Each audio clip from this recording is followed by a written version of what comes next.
Doctor વિક્રમ સારાભાઈની જન્મજયંતિના અવસરે Sardar Patel university ખાતે Atal school conclave Atal જ્ઞાન સંગમનું ભવ્ય આયોજન થયું, જ્યાં આણંદ જિલ્લાની 33 અટલ ટિકરિંગ લેબ ધરાવતી શાળાઓના 8 થી 12 ધોરણના વિદ્યાર્થીઓએ પોતાની ઇનોવેટિવ પ્રતિભા પ્રદર્શિત કરી. જ્ઞાનોદય પરીક્ષા ભવનમાં યોજાયેલા મેળામાં 300થી વધુ વિદ્યાર્થીઓ અને શિક્ષકો હાજર રહ્યા. કુલ 56 પ્રોજેક્ટ્સમાં રોબોટિક્સ, IoT, 3D પ્રિન્ટિંગ અને સેન્સર આધારિત પ્રયોગો સામેલ હતા. દરેક પ્રોજેક્ટ પાછળ વિદ્યાર્થીઓનો જુસ્સો, સર્જનાત્મકતા અને વૈજ્ઞાનિક વિચારશક્તિ ઝળકતી હતી. 8 નિષ્ણાત જજોએ મૂલ્યાંકન કર્યા બાદ શ્રેષ્ઠ 5 પ્રોજેક્ટ તથા 10 કોન્સોલેશન પ્રાઇઝ એનાયત કર્યા.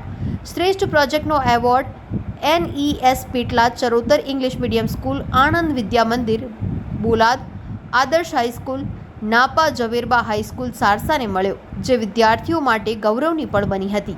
નવતર વિચાર એ ભવિષ્યની ચાવી છે અને જ્ઞાન એ તેના તાળાનું સોનેરી કોડ છે. આ કાર્યક્રમ દ્વારા સરદાર પટેલ યુનિવર્સિટીએ આણંદ જિલ્લાની અટલ શાળાઓ માટે નેતૃત્વની અનોખી ભૂમિકા નિભાવી, નવીનતા અને વિજ્ઞાન પ્રત્યેના જાગૃતિ અભિયાનમાં મહત્વપૂર્ણ યોગદાન આપ્યું તથા વિદ્યાર્થીઓ માટે શીખવાનો, વિચારવાનો અને નવા સપના જોવાનો જીવંત પ્લેટફોર્મ આપ્યું. સમગ્ર ભારત વર્ષમાં અટલ ઇનોવેશન લેબ લગભગ 10,000 જેટલી સ્થપાઈ છે, જેમાં આણંદ જિલ્લામાં 33 જેટલી લેબ સ્થપાઈ છે. આવતીકાલે વિક્રમ સારાભાઈનું જન્મતિથિ છે. એના પૂર્વ સંધ્યાએ આજે સરદાર પટેલ વિશ્વવિદ્યાલયમાં અટલ આ જે લેબ છે એનું ઉદ્ઘાટનનો કાર્યક્રમ છે. આ કાર્યક્રમ દ્વારા વિદ્યાર્થીઓમાં નવા ઇનોવેશન, વિચારો અને નવીનતાનો પ્રારંભ થાય અને 3D પ્રિન્ટર જેવા જે નવા IoT જેવા જે બધા સાધનો છે, સાધન સામગ્રી, એનો પણ પ્રચાર પ્રસાર થાય. આ માટે આ ક્લબની સ્થાપવામાં આવી છે.